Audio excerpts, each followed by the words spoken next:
Right, so I've shown you the setup for like a basic facilitation using the shared screen for live games. So in this next video, it's kind of optional extra if you want to get a little bit more granular with more control. So from the play game drop down, I'm going to go to Facilitator screen. Now, this screen is not intended to be shared with the participants. So you need to be able to put this on a separate screen or manage your tabs in such a way that the participants don't actually see what's on the screen. And that's why I say it's advanced.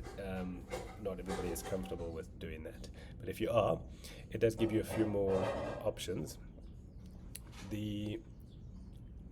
So firstly, when you join now, you've got kind of this chat interface on the left hand side that sort of copies similar to what the players will be seeing, and it also gives you the option of playing yourself as a facilitator. If you want to join one of the teams, if you want to also play the game, you can participate and facilitate, or you can choose to just facilitate only.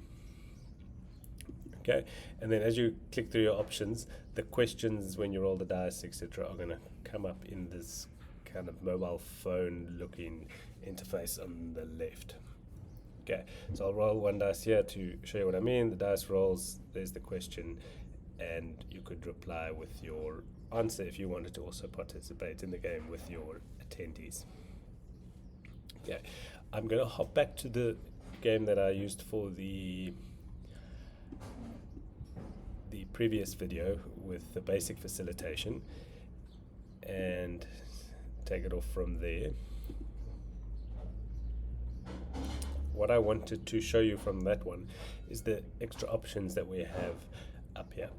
So I'm going to start with the assessments tab, and in the assessments tab you can see all of your attendees and their answers submitted so far. So we only have one attendee here in this demo, and that was James, and within James we can go in and see his different answers submitted. So for his first attempt at D1, I can see was an audio clip. So it's the question, the suggested answer, and this is the transcript of what he actually said. But I could also go and listen to that transcript myself, clicking on that, and then I can listen to that audio. Same thing if you had submitted a video, you can go and watch the video. This, it can be a useful thing if you want to share to the rest of the group. So maybe they went off and each of them recorded a role play, and now you want to share it with the rest of the group so everybody can see and hear what they had to say and kind of open a discussion and a debate around that. So then you might want to actually share that audio or video clip. Okay.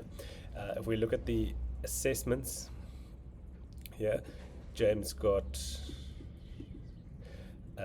here we can see what the AI assessed. This was the feedback that the AI gave him, and this was the level that he was scored at developing.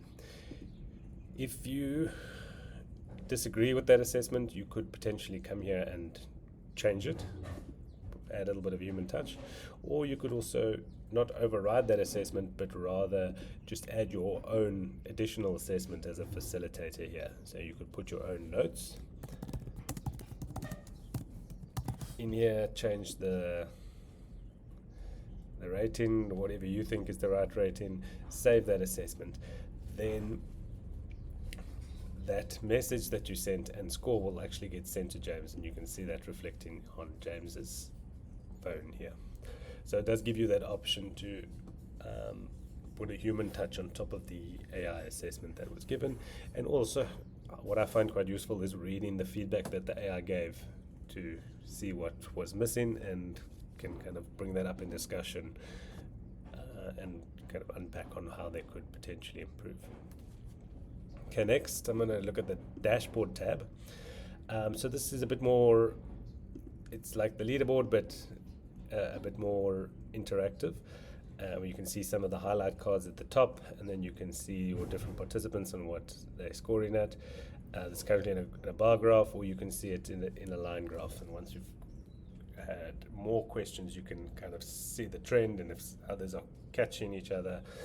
a bit more engaging. Yeah, so those are the key differences. The reason I said you might not want to actually share this, one, it's a bit more cluttered compared to the initial screen that I shared, and two, within here you can, they might be able to see some of the suggested answers if you're busy clicking around, which is not what you want at the time. Okay, so that covers the what I call the sort of more advanced way of facilitating, where you set this up on a separate screen.